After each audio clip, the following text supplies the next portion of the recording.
Hello, and welcome to The Dive. This is Season 6, Episode 10.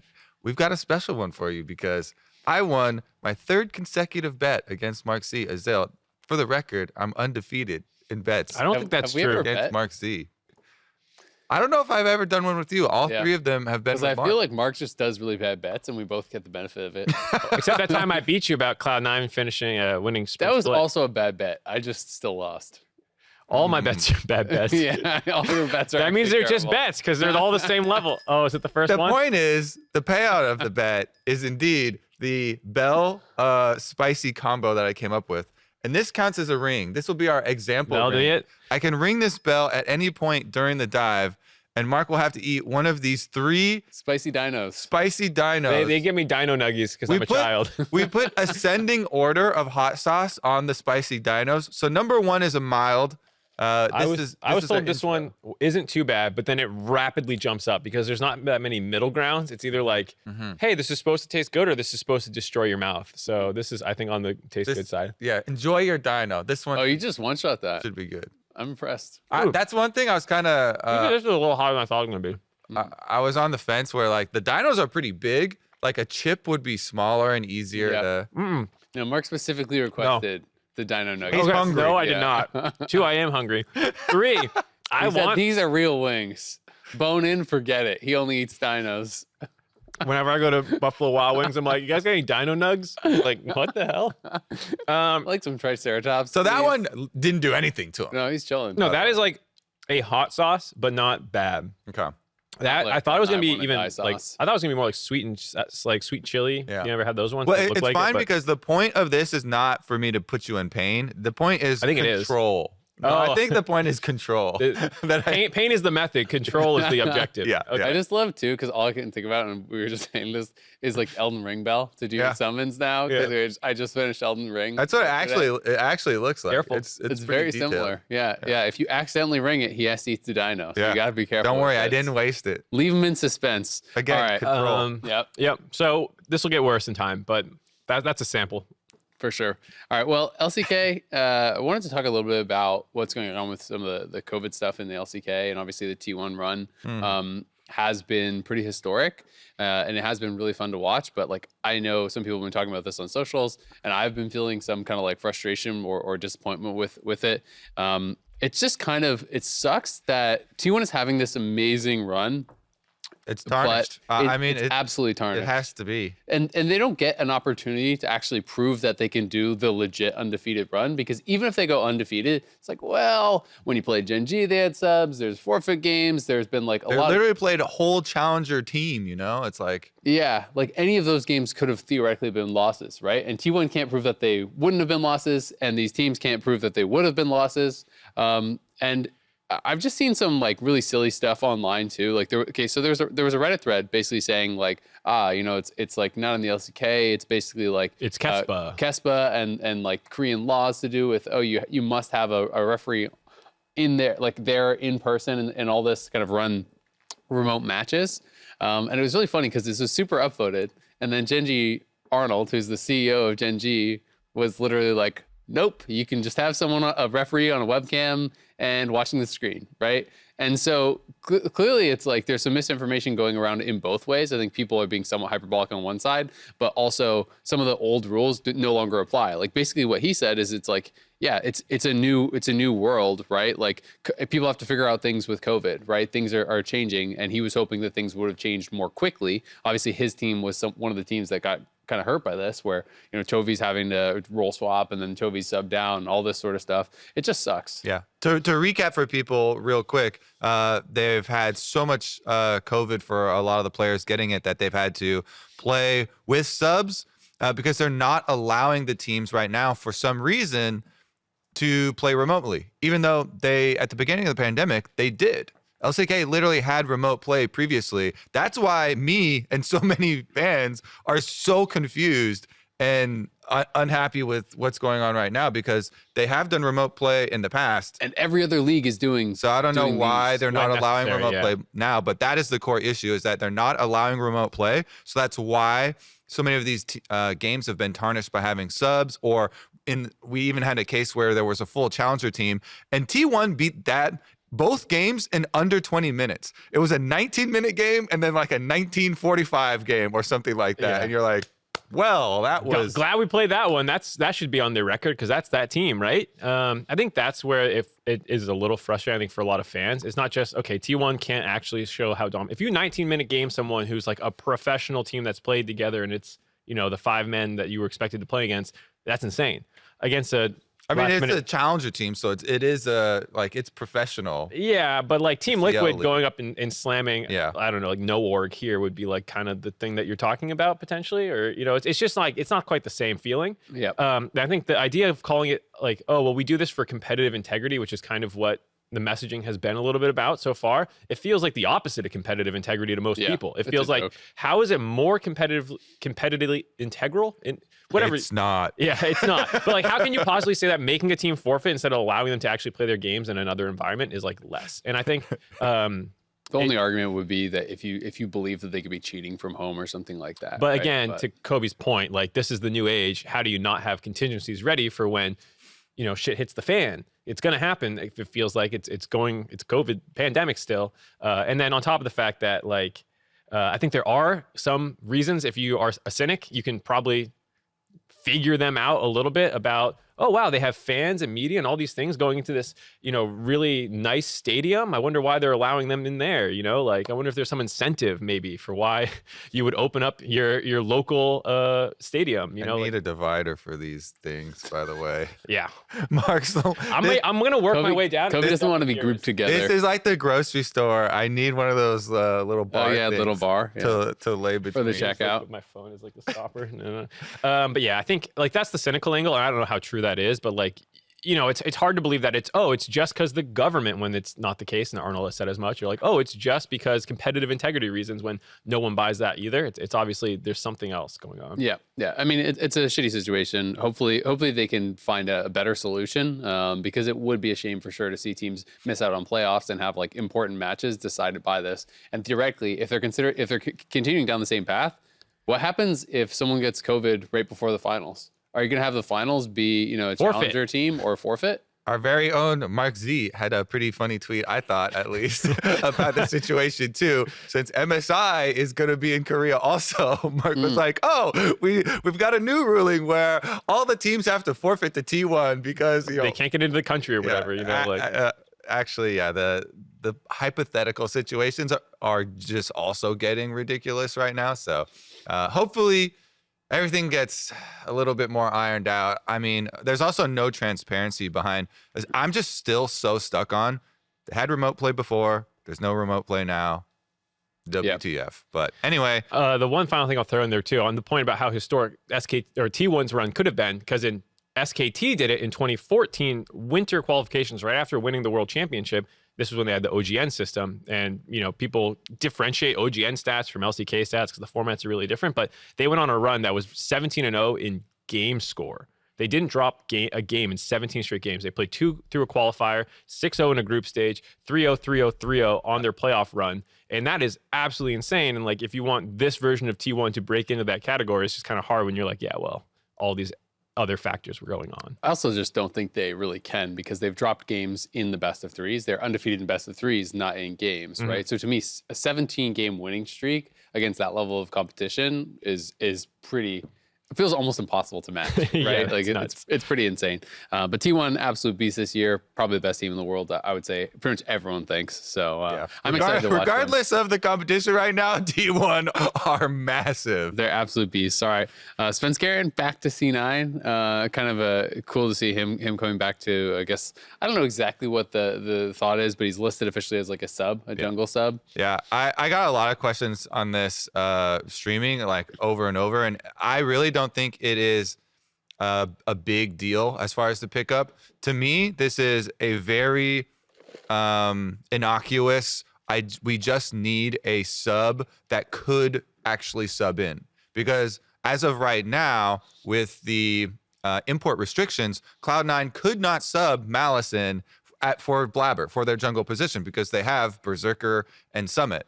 And you will not want to bench Berserker or Summit to sub anybody in for Cloud9. So people are like, oh, do you think he's going to get stage time? Is something going on with Blabber? I'm like, no, Blabber is smashing it. Something's going on with Blabber. He's having an MVP split, maybe. Exactly. Yeah, something's going on with Jack's him. getting ready He's to the sell best him. That's what juggler. he's doing. So this is all-time high in Blabber's contract. So yeah, any like overreactions I think are a little bit out the window, especially because Svenskeren also was able to detail in the tweet. He's like, Jack, also has let me be open to any offers from any teams that want to contact me about playing in the LCS. So this is not a restrictive, like tinfoil hat. Oh, Jack's trying to do something to like sell spots or anything like that, or players and trade anything like that. No, I think it's literally a safety move for COVID to be able to have a sub that could actually sub in. And he's a really good sub to be able to sub in. So I think it's just smart on both parts and good for Svenskeren, who's been grinding away Challengers queue and doesn't have a team right now. So yeah, this one is just a pure upside for me for this move. I think that's a pretty succinct breakdown of it. My tinfoil hat theory is that they're trying to get Sven and Sven to play a little bit on the academy team together. I want to see them improving grounds, just like smurfing a game or two randomly. Yeah, Cloud9's got a lot of talent under the brand right now that are circulating and not even, playing actually. So they're buying them all up. Yeah. They're going to buy a second LCS spot and have two teams. Cloud9 blue and Cloud9 white. Cloud9 and Cloud10. There you go. Or that. Yeah. Olleh, I don't know if you saw, there's a thread kind of about him talking Champions queue. And I read through it. Yep, and some of his thoughts. And he was basically saying, he was a little bit frustrated with, I think, lack of participation from some of the pro players, whether it was they only played early on and then kind of tailed off, or once they realized that they weren't going to win any money or whatever, that they kind of stopped playing.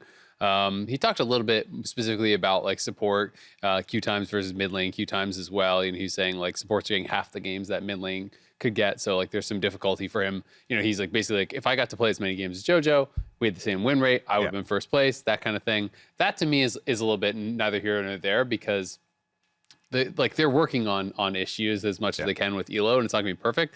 But I think it's more interesting to talk about some of the lack of participation, and even among some of the teams that are doing poorly. And a lot of people, and TSM fans included, I've gotten a lot of tweets saying like, "What's the deal? TSM's in last place, and I don't see any of them playing Champions queue. Like, does our team not even give a shit? Like, Shenyi's the only one in there. Like, and I think Takeover was playing some as well, but I think that's like it. Yeah.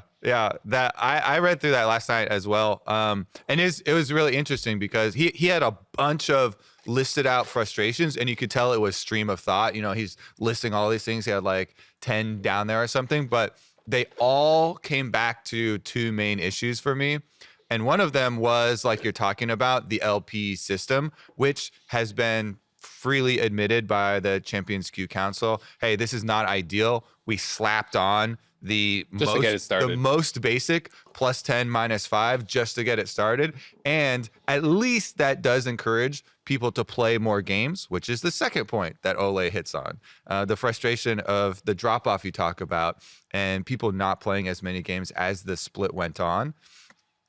Because of the incentive of money or climbing. Once you're down at the bottom towards the end, there's no way you're going to catch up because it is so much about game volume that you just play due to the gains. I thought that some of the frustrations around support timers versus mid lane timers are also attempting to be solved with allowing people to queue for off rolls, but there also needs to be some sort of system. And I got this suggestion from chat too, where you can earn, or maybe I was talking to one of you. You can earn basically a driver's license for each lane. So you can be like Blabber has been killing it in mid lane. Yep. So there's like some sort of basic test, and you're like, okay, you can off roll mid lane. If you Blabber. can hit GM with it, like with a different role. Yeah, so something like that, where it's like you meet these requirements to have basic requirements to be able to have another off roll, so that you're not ruining games. Because some people are just terrible at the off rolls. But that's one attempt to try and solve that, so you can then have a better spread of roles that are queuing.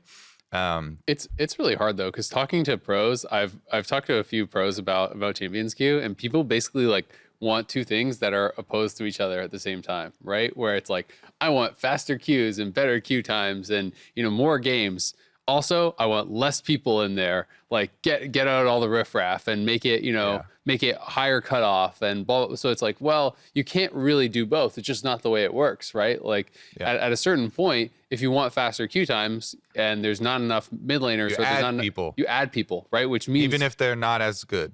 Yeah, and that's what people are going to have to decide, and that's what pros are going to have to decide. Which do you care more about, the faster queue times or the higher quality game, right? Because if you add too many people, collegiate players just don't stand a chance against, like the core JJs and the Hansamas and the, and those kind of people of the world. Yeah.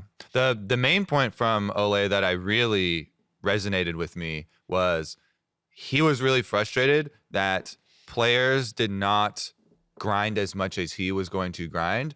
And like you're saying, there are some players who have still never played a game of Champions Queue. I think that's embarrassing. Yeah, I think that is on the teams and on the organizations to, I understand that, they need some breaks sometime and you need some off time, but be able to get in some games of Champions Queue should be incorporated, I feel like, some way, because this is exactly what everyone was asking for. Better practice, low ping, competitive, everybody's in there, and it helps if we have more participants. So that is one of the main reasons why I even started streaming Champions Queue. So I'm like, get more emphasis and eyeballs and competitive drive behind this thing. I think it also just, the fans are taking some of these complaints that Olleh has as, see, we were right, some players are kind of lazy. Okay.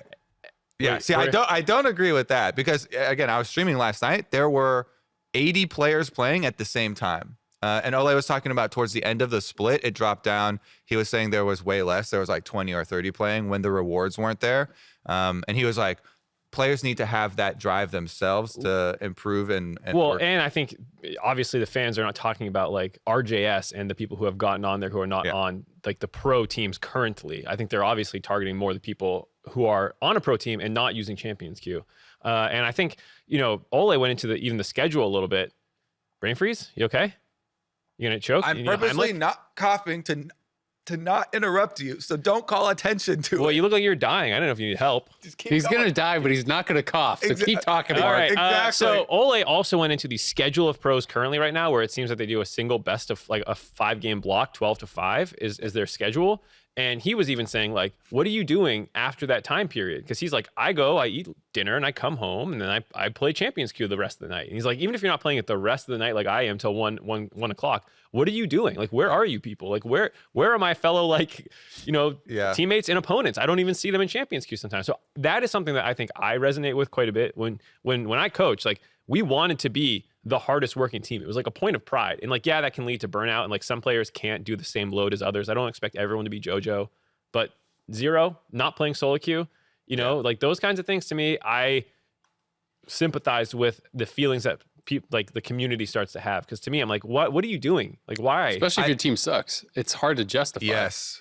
Yeah. 100%. I decided right now I want, on the LCS right now, we have leaderboard. I also want a wall of shame next to it. Number of games played, sorted by least. Who are the goose eggs? We're going to out them. Track them down. You can do solo queue. I will say, you don't have to do Champions Queue. If you're solo queuing because you prefer it, because you don't solo queue at all. Shut your goddamn I would mouth. say add them together.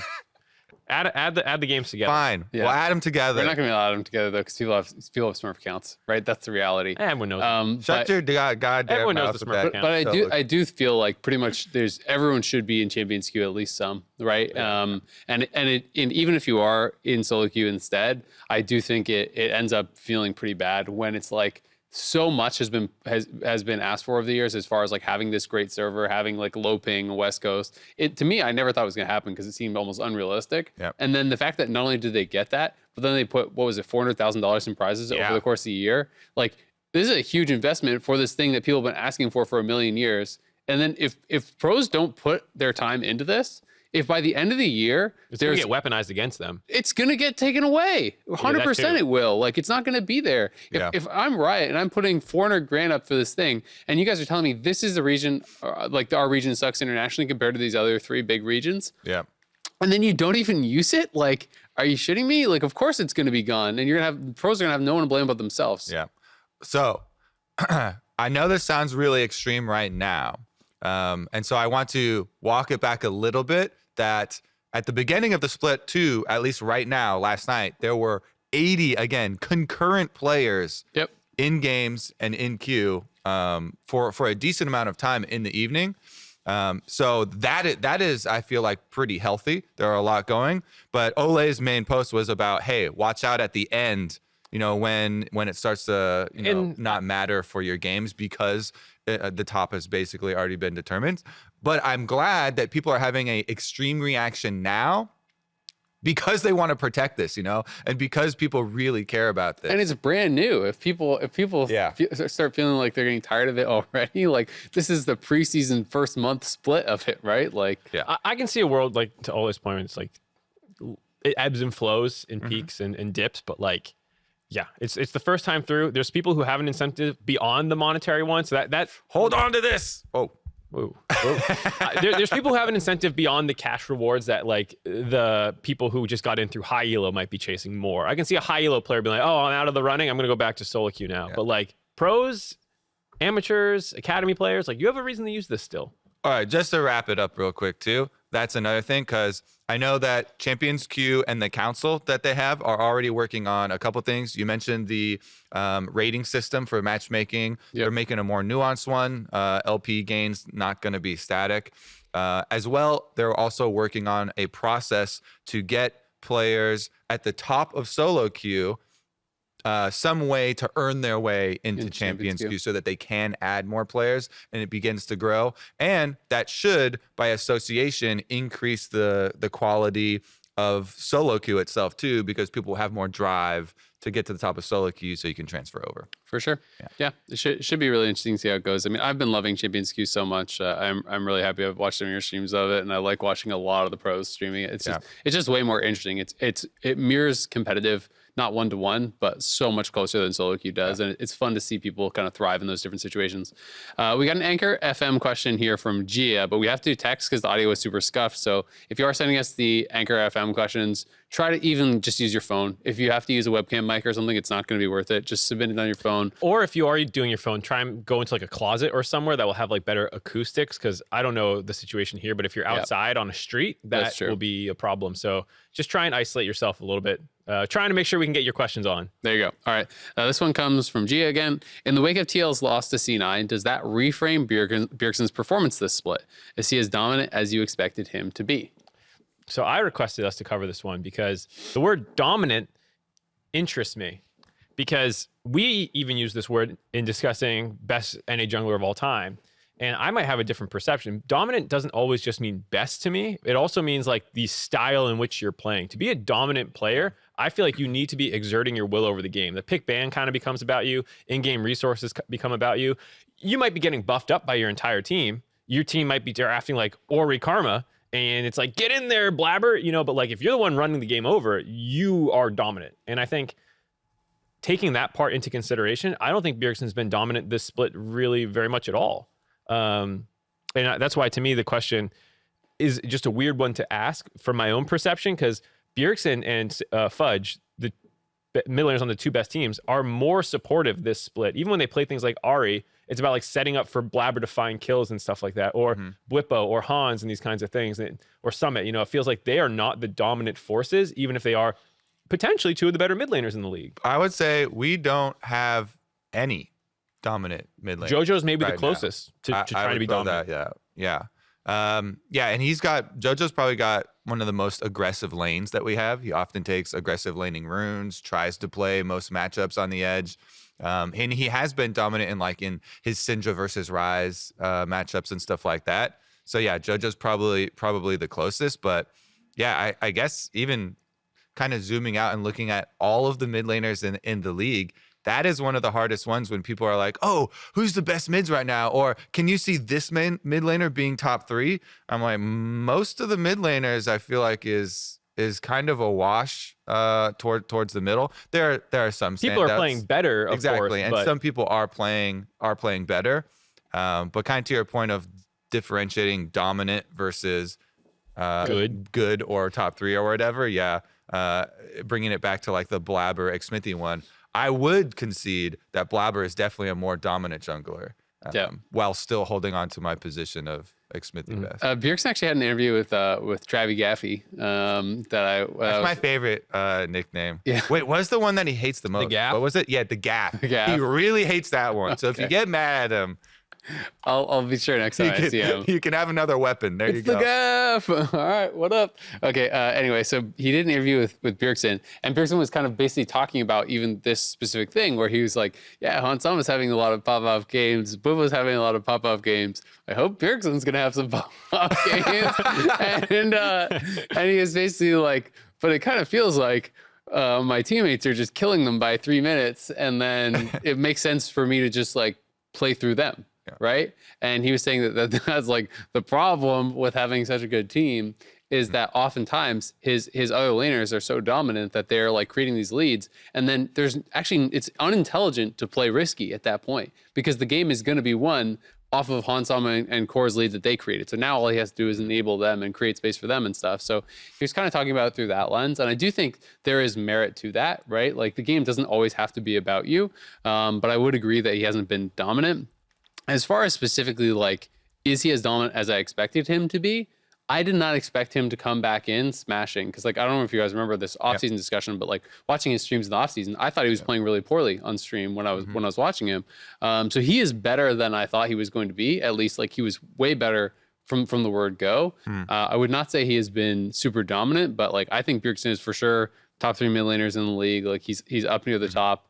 I find it hard to look past, like, I mean, I feel like it's like Bjergsen, Tukoi, and then it's like, who's number 3? I think it's actually like pretty hard. A lot of people I think will say Fudge, but I think Fudge has had a number of games that get overlooked because his team is so good. Like if he was on a bad team and had that Lucian game from this last weekend where he was, I don't know, 0-4-0 or whatever it was, where he was just kind of getting blasted, he would receive a lot more criticism. But all anyone remembers from that game is that like Summit just absolutely 1v9'd, right? With his Ignite Gnar. So when you're on a good team, it's easier to have those bad games overlooked because your teammates can be there for you and make up for you. It doesn't mean that Fudge isn't having other really good games. His game against TL was really good. He's had some great ones, but I do think he's had some kind of clangers too. To put some numbers behind it for why I think we feel this way, the number of solo kills in mid lane compared to top lane is so different. A Blaze Olive leads the league with 6, then it goes 4 PoE, and then down to 3s and 2s, a bunch of people at 1 and whatnot. Top lane, there's 10 for Summit, 7 for Impact, 6 for Licorice, 6 for Someday. The rest are at 4, and then it's like 3-2-0. You know, it's like, it's just hard to find solo kills in mid lane right now, which is like where you normally see dominance. Like, oh, he crapped on that guy or whatever it is. And bot lane naturally just gets more kills because there's more people down there. So even if you're playing through bot lane versus mid, kills at 15, it's a lot higher for the people at the top end of bot lane. So, yeah. So, yeah, I mean, solo kills is an interesting stat too, because I feel like top lane in most metas will always be advantage for the solo kill stat because it is most often isolated. And it also depends on champion pools. Right now, there is, and for the last couple months, there's been a high index in control mages, which don't split push later into the game. Yep. And so split pushers are obviously always going to get way more solo kills too. Now there are some split pushers back in for mid lane champions. Ryze never left, so you know probably the mid laners that play Ryze the most have the most solo kills because they're splitting. But it does kind of feed into the same question. I feel like if I phrase it this way, would you have any qualms? Us going to MSI, whatever team goes, I would probably be most worried about our mid lane position. Our top lane, I feel like, is really strong. Jungle, I feel like, is quite strong. And even bottom lane. So I feel like mid lane, I might be most scared. If you're talking about TL and C9, basically, right? Because that's who you're expecting to go. Any team that goes. I literally think you put in any team for our league. Maybe Evil Geniuses is the most contrary to this because maybe I have good faith in JoJo. But, like, I feel like mid lane is our position that I might be most worried about. Some concerns for other roles on other teams more, I think. Sometimes. Yeah, I mean, you could pick out specific ones, but as a general role, I 100% agree. Yeah. And of the teams that everyone's like, yeah, you might go, which is C9 and TL, that's who everyone's thinking. Yeah. For sure, yeah, I think Fudge has played well, and I think Bjergsen has played well, but Fudge is a first split mid laner, and Bjergsen has not looked dominant and doesn't have a good track record internationally. So I think those are some things that you're kind of battling against a little bit. And yeah, of course, everyone's going to think of like immediately like Jovian Baker and stuff, and you'd be like, So yeah, I think that is probably the biggest concern for most people. Big agree. All right. Alrighty, on to the LCS. All right, Mark. Good. You're gonna introduce us for our first LCS topic after you take Dino number 2. All right, I'm expecting death. Yeah. This is really what all these were prepared for. Was not this one. I really respect the one shot, because I feel like a lot of times when people are doing it, they do the little, they kind of like lick it or they like touch it to their tongue. Notice too that our producer put the hot sauce on. He was like, "Oh, it's just for convenience," but I really feel like it's so Mark could not like skimp out on dipping. You watch the analyst desk we did with this stuff. I didn't skimp out. If I'm gonna do it, I'm gonna do it right. That's why I'm eating the whole thing. Okay. That's why he showed up today in his Vaporeon shirt, ready to eat some Dino Nuggies. It doesn't faze me. Why isn't it Flareon? I mean, that just would be that's more true. thematic. That's better. I'm fine. Yeah. Also, I said the bet was more about control, and so it's okay that he's not. He's going for milk though. Well, it's actually not that bad compared to. Yeah. So the one we did in the analyst. Oh, damn it. The one we did in the analyst desk was like better be good. Straight. It was like 600,000 Scoville, which is like hot, like insane. And I like lost my mind. You get like the heat sweats, you're like dying. Yeah. That is a hot sauce that you would get like commercially somewhere, probably. Not like you ordered this to blow your mouth up. Okay. Like that is probably like the hot end of. Yeah. Like one time I did a Buffalo Wild Wings challenge where we're not sponsored by them. Hit us up. But I did one at like a Twitch Rivals thing, and I had to eat like the hottest one, and It's like that. It was actually even worse than that. Okay. That killed me too. I've never actually done one of the like taster ones where like the Scoville. Just the hottest food I ever had by far was at an Indian restaurant where one of my friends loves spicy food, and he asked them for the literal Indian hottest spice, like the actual hottest thing that they did, and they're like, don't do that. They're like, don't do that. And he's like, no, because he's actually a freak. This is something he does everywhere, and he loves it. And he had it, and I mean, he was like bright red, sweating, but he was loving life. And I was like, I'll try. It literally made my eyes water. Like I like couldn't taste anything. I felt like I'd caused myself permanent damage. You get like a high when you get like a really hot one where you're like your brain's spinning, your body's like, why am I being attacked right now? You're trying to like gonna die. And Mark is not high right now. Okay, we're just getting regular. I'm sadly not high. I don't know. Yeah, we're gonna have to pump it up. I hope the last one pays off. This one better deliver. Otherwise, this was Cause there you go. I'm feeling like I'm not even good with spice, to be honest. I don't really like spicy food. All right, LCS battle for first this weekend. C9 took down TL. Does this reframe how you look at the teams? Because we obviously talked about this. Kobe and I think were like, we could see C9 winning. We don't like on paper. It felt we did predict it. Yeah, on paper it felt weird to say though, because and I said this as well. TL looks like they should have the better bot lane. They should have the better mid lane, and then the other ones, it's like, well, TL has pretty damn good people there too. But it didn't end up really mattering. So I was really surprised no one predicted Cloud9 because I was too. Me and Azael did. Well, I know, but I mean, like on the analyst desk, no one did. And then I was listening to JLXP, and Dash did actually. He predicted Summit. But then on JLXP, that's what I predicted too. And Summit did indeed win. Yeah. Jat was saying he was surprised, like he thought everyone should go for TL, but I feel like I almost predicted C9 on the desk. I was going to do like an honorable seppuku, because I actually think strength of wins.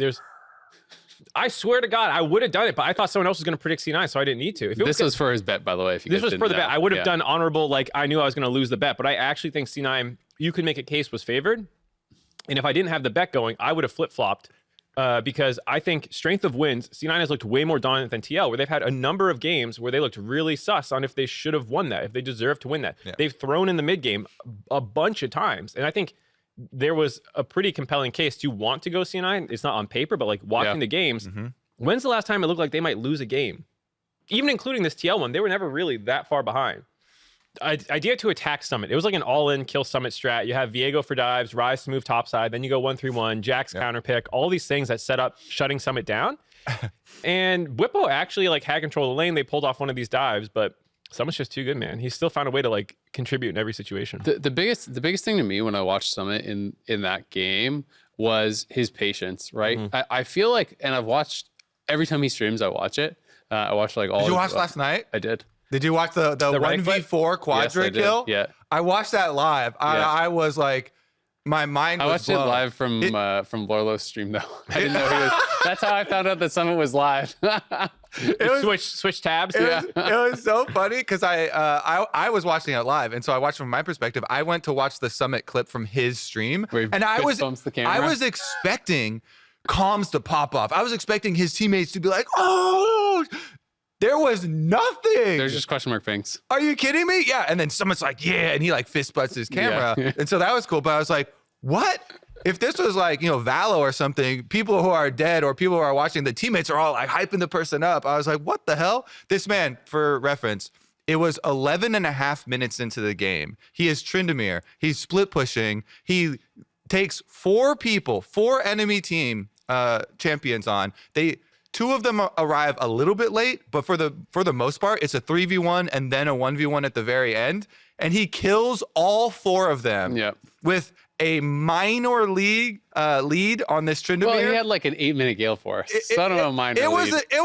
It wasn't crazy though. It was still 11 and a half minutes in the game. It wasn't like, oh, this is a legendary, someone like that. Yeah, but he was strong. He was definitely strong because they camped Lorlo a lot early on. Lorlo got kicked like 15 times in a row by Hack Grip. All right, it was not a minor league. It was like a medium league. Yeah, it was like he had like an 8-minute Gale Force. He was pretty fed. But I mean that game was pretty amazing. But yeah, it's fun to watch him. But anyway, it's the biggest thing that really has stood out to me is I feel like this guy knows exactly how much damage people do in all situations. Yeah. He never pops all early. Never. And Flash as well. Like the amount of times where he's just watching like stone cold killer, like no expression.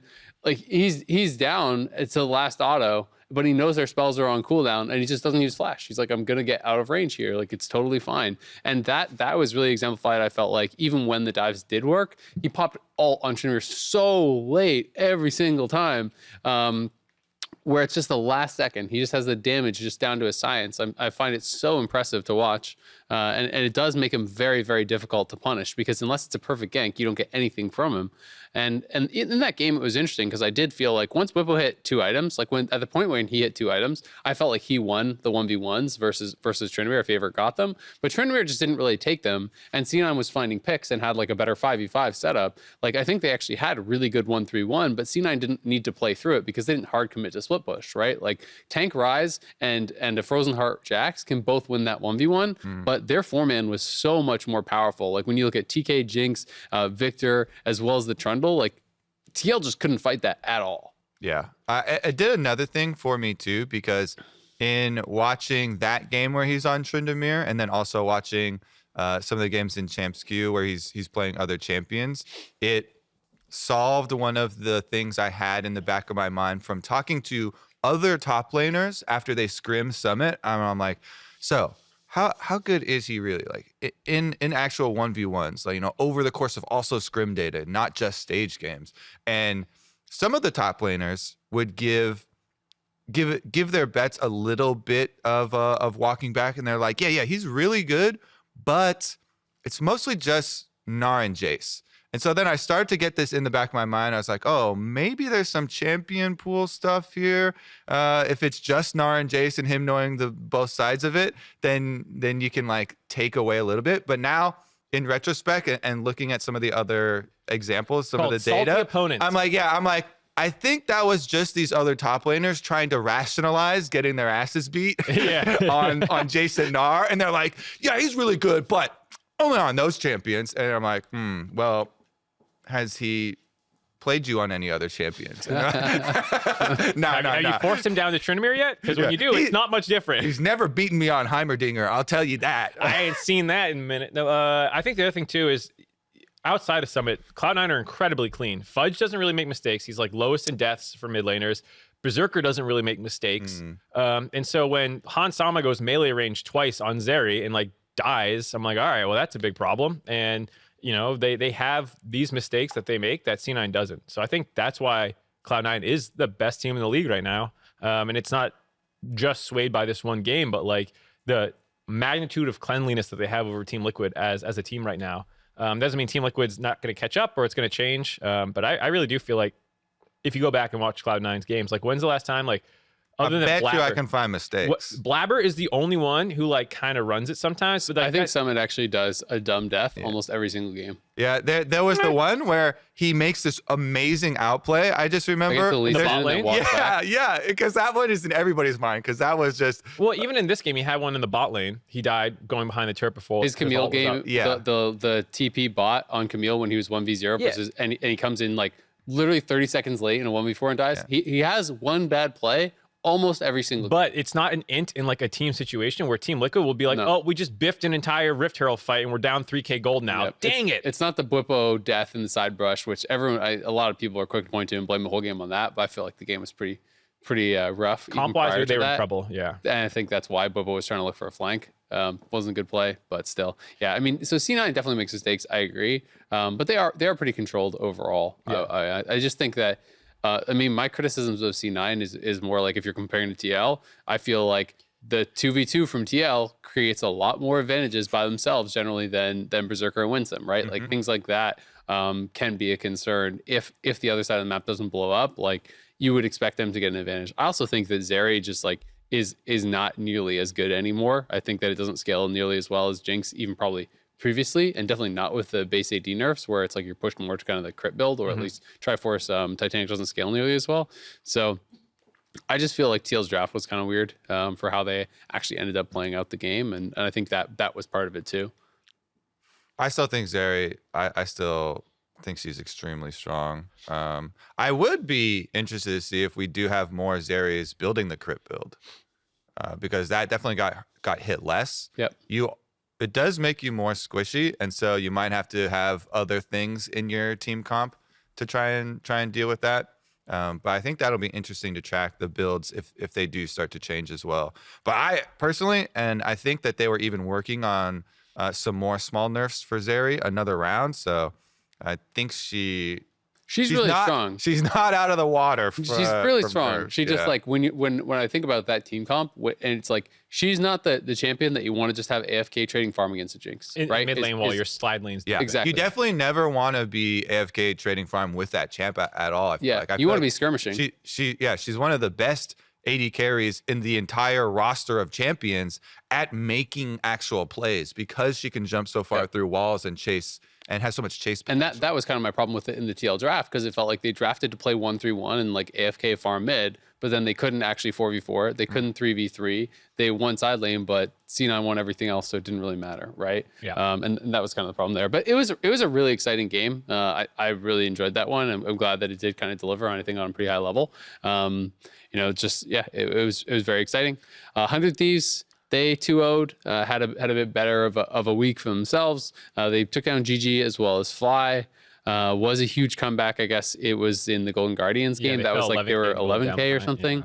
Yeah. And there's been a lot more of those. We actually like got a question about that. I don't know if it's even still in the doc, but like whether that's to do with mechanics or they think other things. I do think that bounties have a huge role to play in those types of things, because if you get that one big fight, instead of being down still like 5K, you can pick a couple thousand gold up worth of bounties, and sometimes like swing the game almost back to even immediately.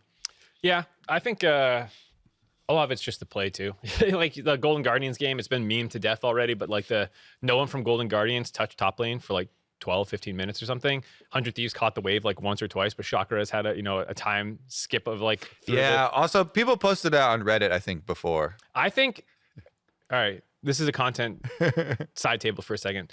I am fine if you put in more work to transform it. I'm like the government on this. Like Chakras, yes, I assume saw the Reddit comment, checked the video, made that tweet. I am totally down with that because he still put in work to make that tweet. He didn't just copy paste the comment. There are people, big content creators, who just rip memes off their Discord and tweet them out like, look what I came up with, guys. There's no sourcing and they're not even transforming. It's just literally copy pasted memes. Those ones I have a bigger problem with than Chakras. Chakras gets a pass for me. Okay.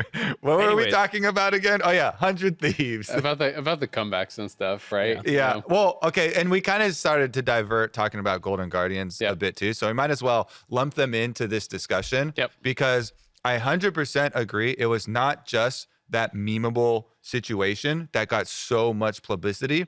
You know, you can also point out like, oh my God, Licorice was smashing that game for so long in Gnar in the 1v1, and he does so much work all game. 25 minutes of work of crushing your matchup, being the better top laner, winning it for your team, as well as getting side lane pressure, all these things, getting objectives, and then oh my God, why is he in the middle of their base? He gets picked off late game. Boom, they get a shutdown on him. They make a push back. They get an objective bounty from one of the neutral objectives. That's 500 plus, however much the multiplier is for how far you're behind.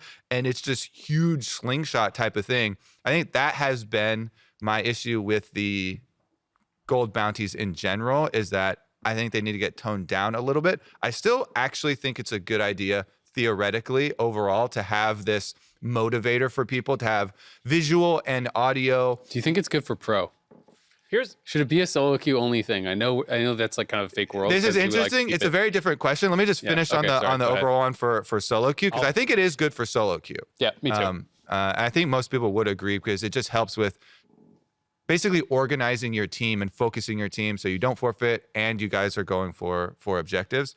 For pro play, it's interesting because you have to take into account, is it fun for spectators to see comebacks? And I would argue that in some situations, it's really fun to see spectators to see comebacks, but does it degrade the amount of excitement you have for a big comeback if they are more common? Does to me. And if it also influences pick ban and teams picking more scaling, knowing that like, all right, we're not going to fight you 1v1 lane dominant champions, and we're going to look for more scaling. I think that also is generally less exciting for viewers.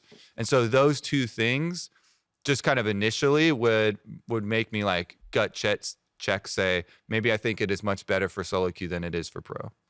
I think for pro play, if it was one mistake and it was like, wow, now they're doomed to the scaling comp, maybe I'd agree. But like that Golden Guardians 100 Thieves game stalled out for like 15 minutes from this like 10K gold lead to like slowly dropping to slowly dropping to slowly dropping. And then they still won with Golden Guardians having like a 4K gold lead. So it wasn't even like, oh, they made one mistake, they cashed in a couple bounties, big problem. It was like Golden Guardians. You for sure still have to do a lot of work. You know, gold bounties aren't like, boom, you're back. That's why for me, I'm like, it doesn't influence my opinion of it very much, because it does make the comebacks a little bit easier and maybe favors late. Been a lot of like 10K plus comebacks. I think, and that's the thing where I think it should be toned and balanced, is like, I think it makes it significantly easier. It's not instant. And it's not the reason, but it is a contributing factor. How many other 10K gold comebacks have there been? G2 had one literally the same weekend that we had our Golden Guardians one. They were 11,000 at what, 14 minutes or 18 minutes? Happened twice. And they made several mistakes. No, it's definitely happened more than that. It happened one other time with a G2 or Vitality game earlier in the year.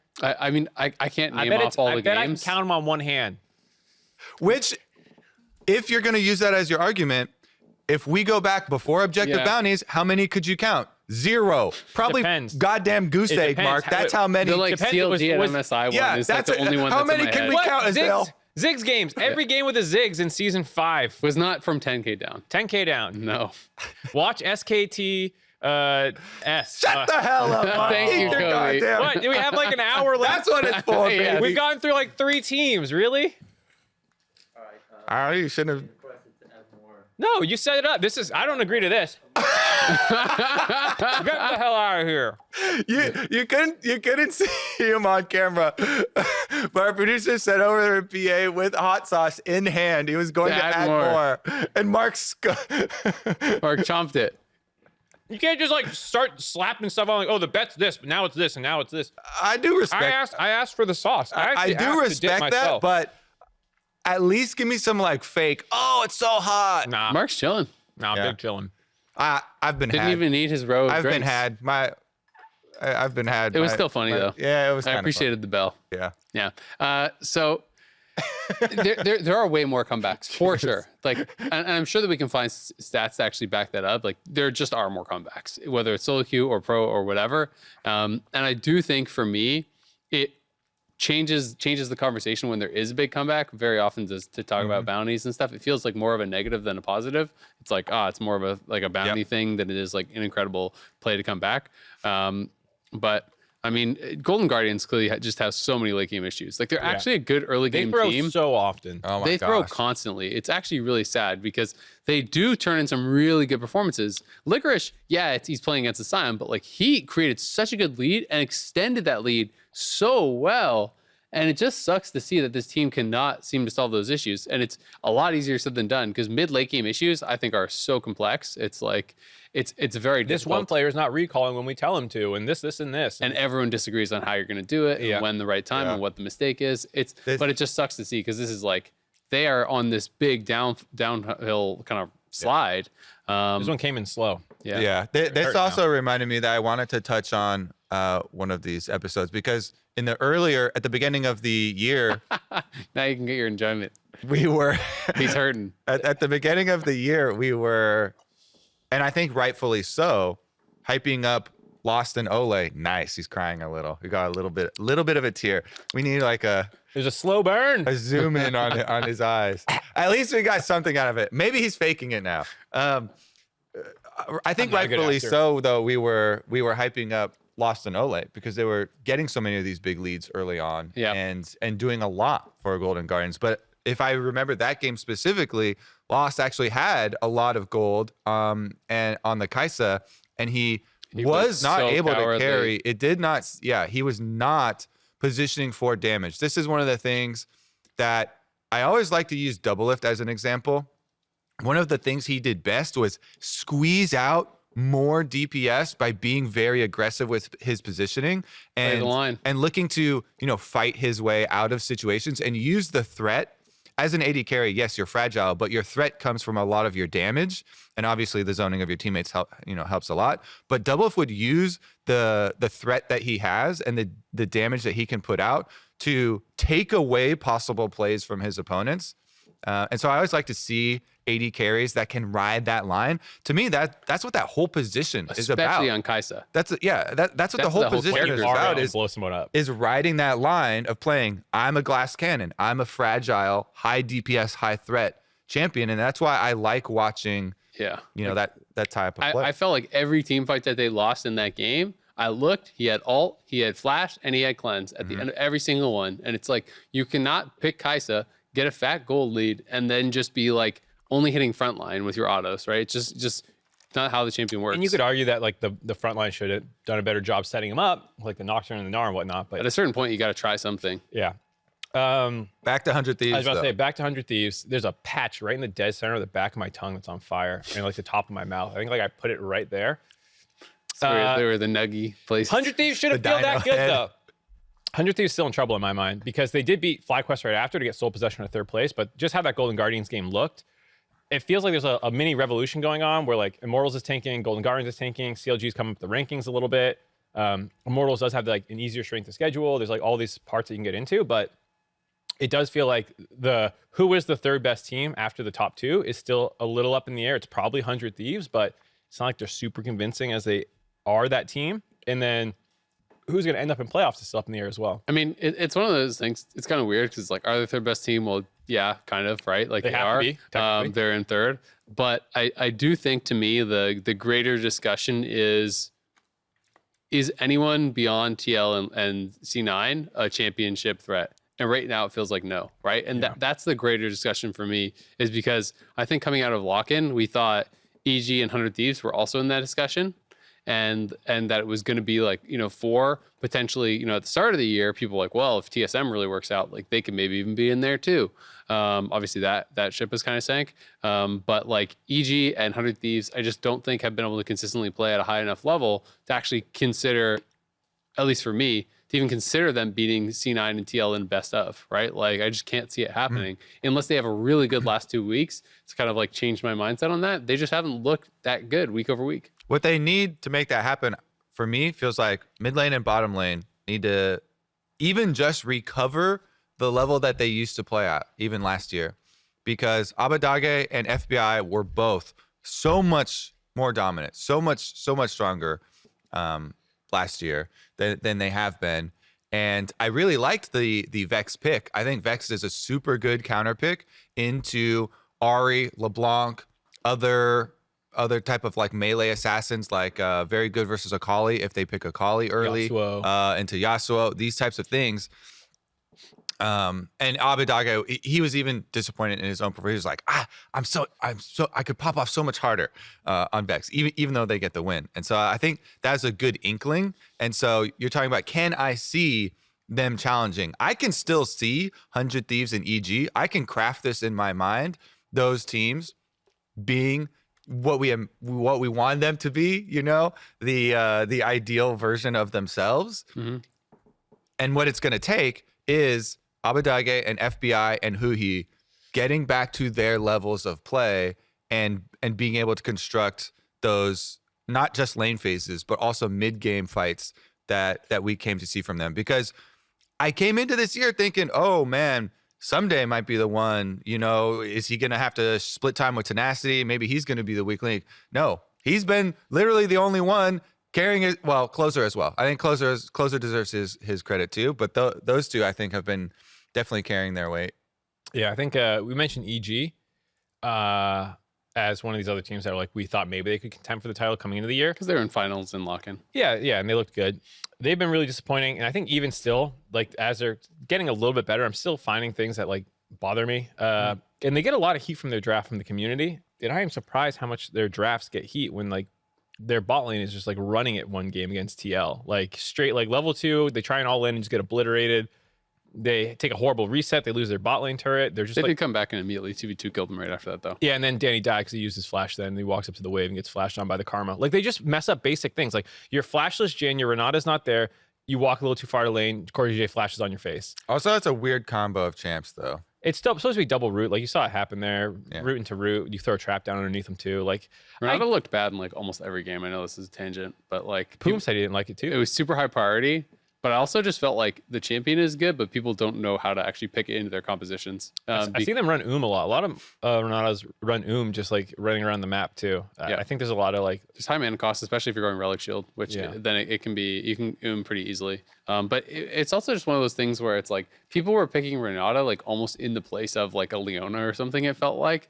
And then compositionally, they had like no way to engage. Yeah. And when you have no way to actually force the fight, your W becomes pretty low value because every W is like a defensive one where the other team just kind of walks away and they just kind of like fizzle out. Yeah, like I feel like you need to pick Renata with champions that can go in and like assert their will, right? Like you have the Mega Feds in and you have some sort of like engaged mid laner or whatever. And it's like this guy flies in there. I W Kobe offensively, he dies, he comes back, he kills someone and resets, right? Yeah. Like when it's used as a defensive tool, it's often lost. Every part of her kit screams that she is not primary. She is definitely secondary engaged because the ultimate they moved. So and also I looked it up. So I thought that ult might be the slowest ult in the game, but it is not. It is slightly faster than Maokai ultimate. So it's very similar. That gives you a good it is feel, very similar.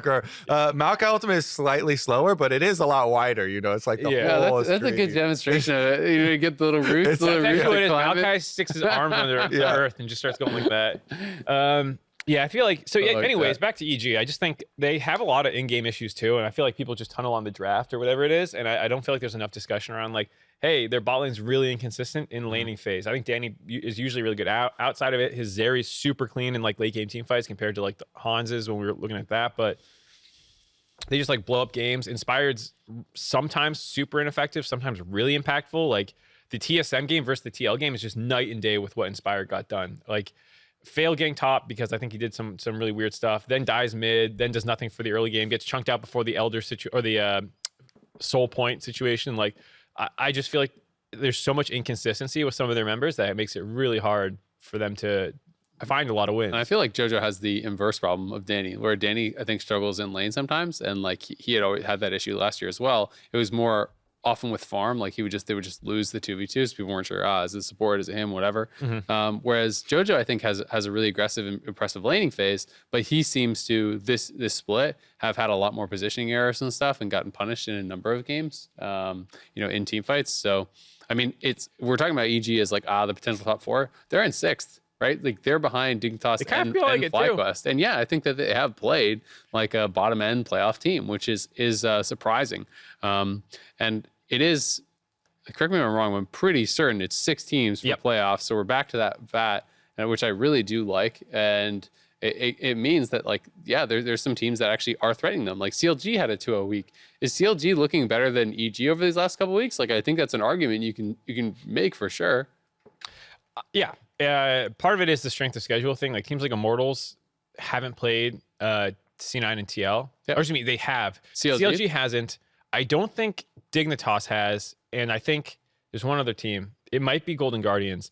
3 of the teams in FlyQuest has a brutal strength of schedule maybe it's FlyQuest then. There's 3 teams in this playoff hunt who still have to play C9 and TL, who you can expect to take 2 losses probably, and CLG is one of them. So I think from a numbers perspective, it's hard for CLG to make it in, but it's not like they're playing that much worse than I think some of the other teams in that category. The CLG one is interesting to me because I think they identified some really clear things, and we could kind of see it in both their games. These common factors of pushing out mid, or pushing out bottom, getting some roam timers for Poom to roam with Contracts, and Contracts kind of leading the way on some early game junglers, setting up brush ganks and trying to get picks, and also the types of comps that they're picking for these dive comps that have become really popular since Kai'Sa has come back into the meta.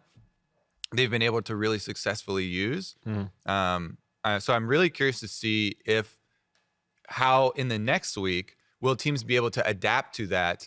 And whenever dive becomes super popular, I think Xayah should become a priority, and anti-dive counters start to kind of come back up in people's minds, and people are like, oh yeah. So since you haven't seen so much dive in a long time, sometimes some of the tools that you used get a little dust on them, and then one weekend you find it in the attic and you're like, oh, this whole thing. And people are like, oh yeah. And like you're saying, Xayah's in a really good spot right now. Other regions are using a decent amount of Xayah, especially like LCK. So those types of things, I think, might start to gain more popularity. And we've even reached to other tools in the past that I think have been underutilized, like Swain and stuff like that. Things that are really good with big AoEs when people are engaging into you. Even Trist. I mean, Trist, I think, has a worse laning phase, but like Buster Shot and Rocket Jump are like pretty Get strong away from me. self-heal tools. Yeah. So we'll see. I really like tracking chain adaptations in when you do have some really big influential factor added, in this case the Kai'Sa, and Kai'Sa plus Nautilus being crazy good for setting up dive comps, the ripple effect. On the CLG point, I feel like the nice thing about the dives coming back in is that's kind of how they play. They want Contracts going in. They want everyone going in at the same time, just blowing somebody up. Palafox, 2 roam mid laners, Twisted Fate, and was it Rise? Ari or Maybe, no, it was Ari. It was either Ari or It was Ari. But Ari, Galio, TF, Vex, like that feels like what they want their mid lane to be playing, to like be a little bit of setup and follow up potentially to start fights, and like because their bottom lane is so good, so roam down there. Yeah, roam down, Contracts engage with Poom, and buy space for this Kai'Sa or whatever they're going to end up picking to really pop off. And I feel like that was why I initially rated them highly, was like they should have a really strong play style and identity, and then they really struggled. But now that it doesn't feel like Contracts had a great weekend. He's not inting nearly as hard as he was. Like he was leading the league in deaths. I think he still is, but like people are catching up now because he's playing well.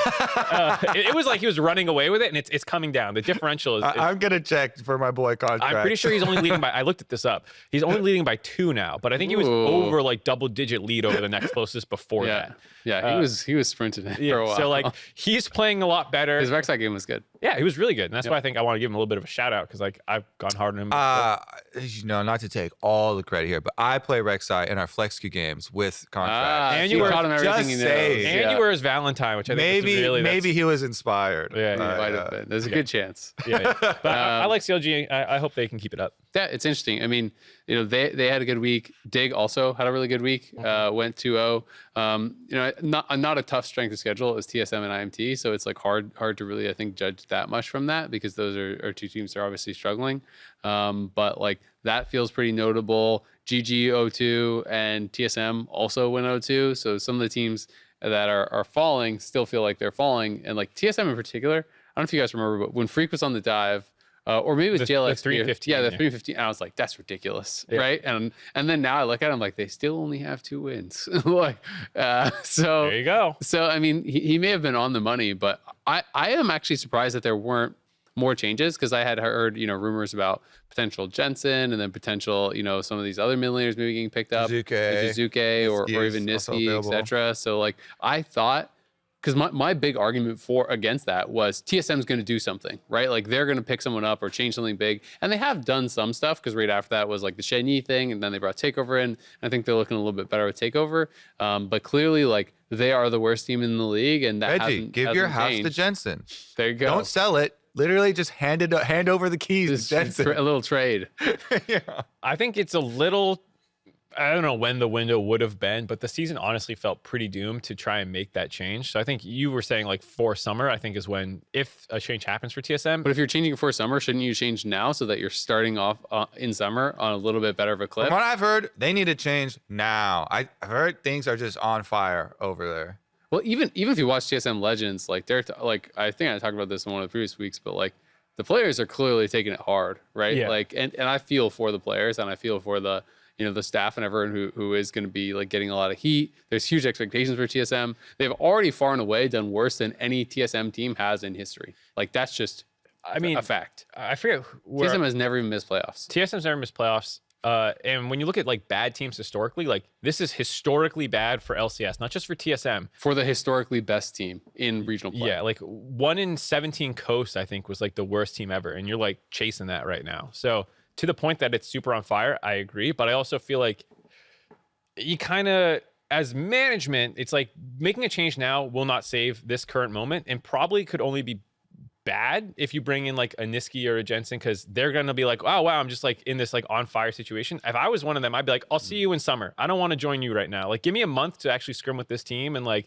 try and make something happen. I don't think a change, it might make Spica feel better. It might make Huni feel better, whoever is I think that's important though, right? It is, but like you get a little bit of a honeymoon phase at the very least, and some mistakes can be forgiven when they first come in. Like my thought is just not that it will save your split, because your split is doomed, but more if you're going to do it and start practicing so that when summer week 1 comes around, you are actually ready to go for summer week 1, and you can start picking up wins and climbing the standings, because you have to. Yeah. So my first response as Mark started talking was going to be, it can't get worse, but you can get worse in the future. Exactly.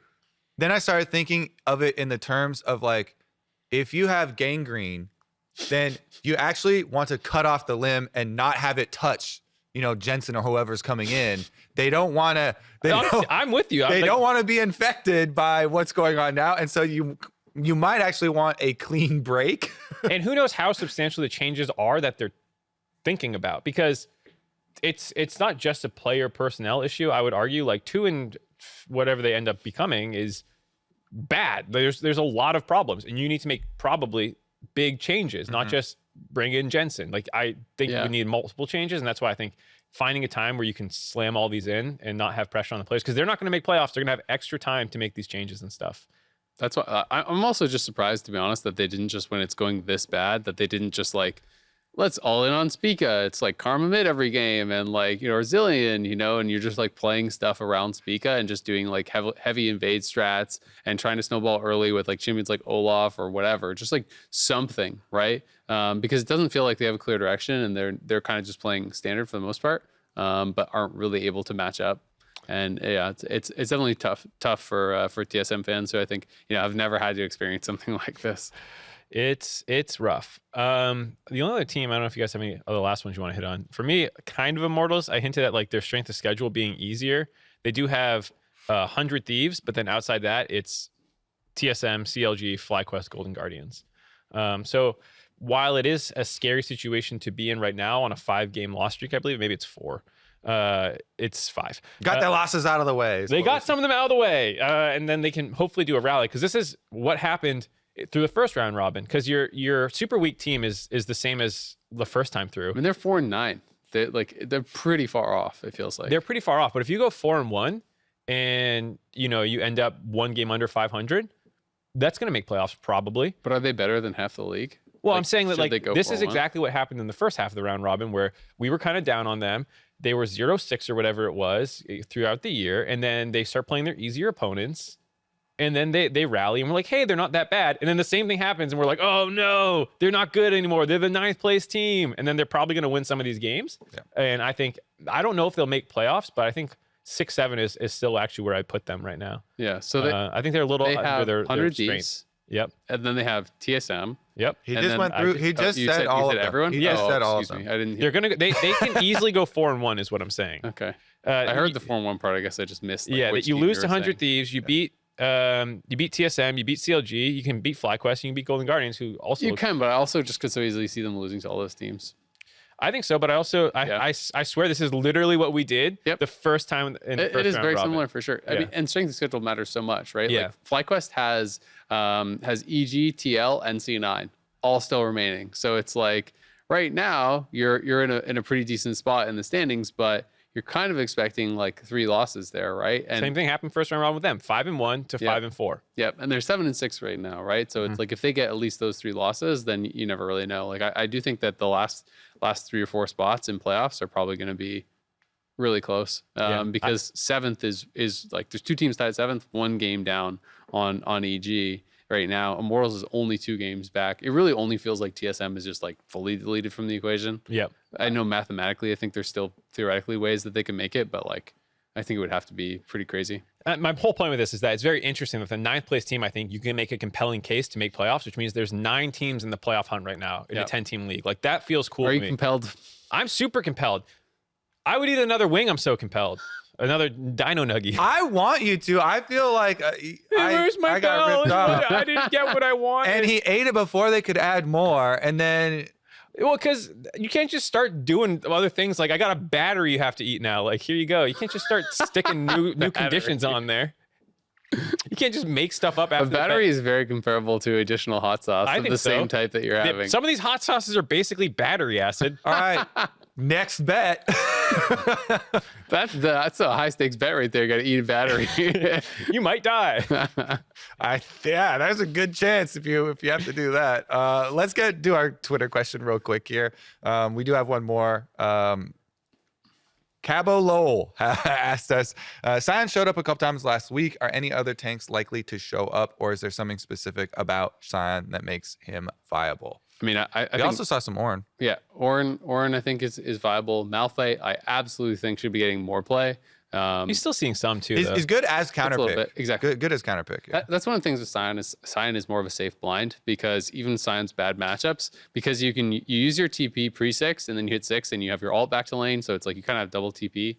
And then even if you get dove and die, just get back up and hit those minions. Well, Yep. And Sion's lane phase isn't that terrible. And so he is an infinitely scaling tank, which some of the other tanks don't have, as well as having a little bit worse laning phases. The Sions did get absolutely dunked on though this weekend in LCS. They did. Like, in the lanes. My answer for this, I've been trying to push Zach Jungle for a while. I think Zach Jungle is actually in a good spot. If you just protect the first clear from invades. What do you think about Shyvana. Shyvana with the same build, by the way? I was trying some Iceborne Demonic Embrace Shyvana. Malice has 22, I think, Shyvana games now for Champions Queue. He's tracked his Is he win doing rate. that build? It's over 80%. He's not using that build. Oh, okay. He's using the basically the adapted Frozen Mallet, old Frozen Mallet build, which is now Blade of the Rune King and Frostfire. No, Frozen Mallet. Oh. Was the old build because the health stacking and the slow health stacking is really good for Shyvana, obviously with the passive with the extra dragons. But yeah, so he does Rush Blade of the Rune King and Frostfire for the auto attack slow. You should try it though. Try the I've tried both. Oh yeah. I've tried both. The demonic, because the demonic embrace build feels really strong. I think it's super good for literally tanks. I'm trying to sell that item as much as I can. I think it's turbo busted. As like after, so like I tried it when you told me about Zach, and then I tried it on Shyvana. I was like, ooh, this is good too. And so now I've been thinking about like, what other tanks can I do this on, right? Yeah. Like you want something with an AP ratio. I was like, Malphite, nah, it doesn't really make sense. So I don't know. I feel if it wants to be something that's like in the mix, right? So I was like Mundo, but I don't really know that Mundo gets anything out of the AP. That's one of the reasons I don't see it getting nerfed and why I think people should be using it because there's Nothing actually utilized not that well. There's not a lot of use cases. Like these are the two best. Like Yeah. who else rushes tank item so you get extra flat health But no one plays Mumu. Shen is kind of close, but then Shen doesn't get as much out of the AP. Your shield is bigger, and Mumu's always had like weird build path problems. Mumu, I think, could be good with it, but it's just no one plays him. Yeah, I think Mumu is for solo queue, but not for pro. But definitely there's more tanks. I think at least situationally that should be in there. There's a few strong blind pick tanks. I do think there's a number of strong counter pick tanks.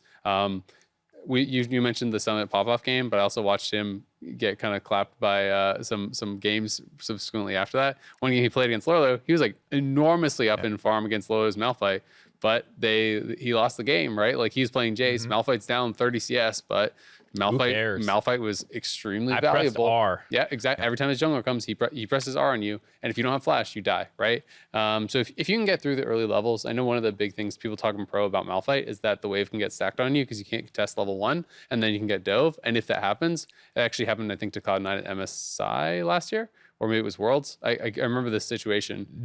Yeah, it was. I remember it was that MSI. Yeah. And if that happens, then your game is pretty boom because you lose all the XP and you can never contest, and then the wave is pushing away from you and you're still like level 1. But if you can get covered on the first potential dive, like you're golden in a lot of these AD matchups. So I think they're being overlooked, and it enables a lot more picks in the bot lane, like for enchanters and stuff, because we saw a lot of drafts this weekend where it was like teams had no primary engage. They get behind early, and then you're just waiting to lose because you have no way to come back. Yeah. The funny thing about the Summit game for 1v4 quadra kill, I thought you were going to mention, is that the very next game after that, he was like 1-12 or something. Dude, he got solo killed by Someday like 8 times that game. He was absolutely sprinting it. He's like, but did it end up on Reddit? No one cares. He's like, well, I lost the first 5 all-ins. I wonder if I'll win the 6th one. I mean, sometimes my bad, guys. You're just filled with so much adrenaline from the previous game, so you're in the I'm mental still state. 10-0. Yeah. And you're like, no, the game reset. Yeah. You have a Doran's. Yeah, that was a funny game. He had a couple of funny games, but he's really fun to watch. Definitely check out all the Champions Q streams. A lot of players have been streaming them. They've been really, really fun. But that's going to wrap it up for us for now. Remember, if you're watching on YouTube, hit that subscribe button so you don't miss an episode of The Dive. You can also check us out on Spotify, Apple Podcasts, Anchor.fm. Remember to submit your questions, and we appreciate hearing from you guys on Twitter and YouTube comments as well. And if you are doing Anchor.fm, make sure your audio quality is all right. Do it somewhere quiet. Do it on your phone. Listen back to it. I don't know if you can do that. Rent out a studio. Yeah, just get some soundproofing on Amazon.